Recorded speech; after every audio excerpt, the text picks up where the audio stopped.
Hey, how you doing? It's Harry again. Today I'm bringing you another book review. This book review is going to be on The Knife of Never Letting Go by Patrick Ness.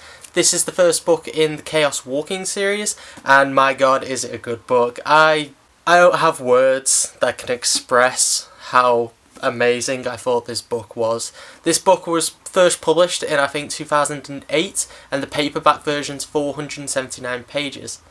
Now, this book has won many awards, and I can see why. I didn't expect it to be this good. It's a sci-fi fiction novel. Now, in short, what this book is about, it's about a young boy who's 12, and he's a month off his 13th birthday, and he lives in a town called Prentice Town. Now, in this town, there's something special, which isn't very natural to say.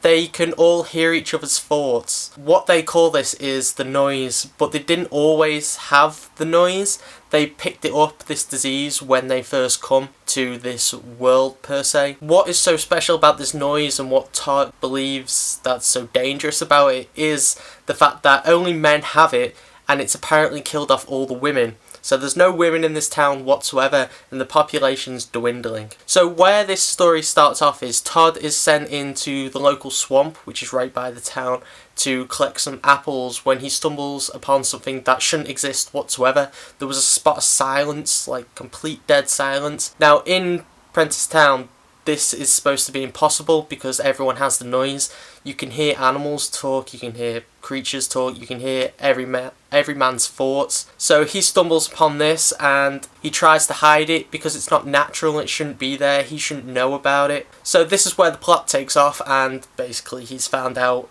the rest of the town realised that he found out that there was a silent spot, and he's running for his life, and that's where the plot takes off. And it's a very fast-paced, it's a very suspenseful book. The writing, this is something I want to talk about. When I first picked up this book, it took me about half an hour to read the first chapter. This was heavily to do with the writing. Pick up the book, read like the first 5 pages, and you'll understand what I'm talking about if you haven't read the book. I couldn't get my head round at it first, and so it was a slow read for me at first. But once I got to about 50, 70 pages in, it was more fluid for me, and I just powered through the book in, I think, something like 8-10 hours the next day, and it was a very suspenseful read, and I loved it entirely. Pick it up if you haven't, but I'm sure the majority of you have, because it's a very, very good book. Now next, what I want to talk about is the characters. Todd is an amazing main character. He's the most human character, he's the most realistic character I've read about in a while, because he has his flaws, he makes wrong decisions, not everything he does is perfect and what should happen. So because of that, it's a very great main character. It wasn't what I was expecting. Along with that, there's also the love interest per se, and I have become very attached to her. The way she reacts to Todd and the way Todd reacts to her, I just think it's very fluid and very natural, and I like the way it's progressing. I can't wait to get through the next 2 books and find out how everything progresses. I'm about 100 pages into the Ask and the Answer at the moment, and shudder to just how good that book is so far as well. But back to this review. The villains in this book are just that. They are very evil villains and very scary villains.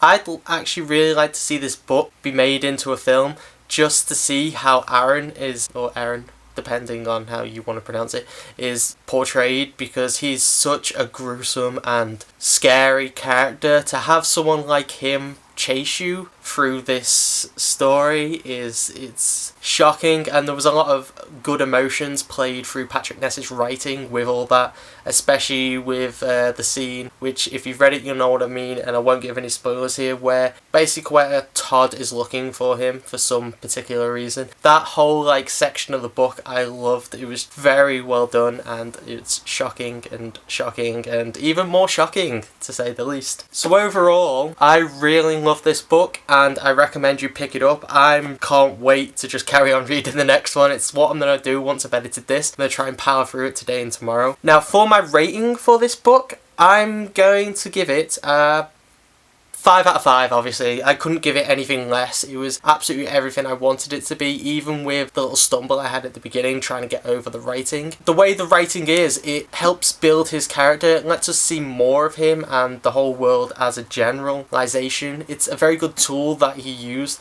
and his writing style altogether is just perfect, I think, for this type of book and the story he was going with. So I give it a 5 out of 5, and I definitely recommend you pick it up. If you haven't already, please like this video. If you've read this book, leave a comment below on what you thought about it. If you had any different ideas to me, I'd love to hear them. And I can't wait to carry on reading this book. I've been Harry, thank you for watching my review, and I'll see you guys very soon.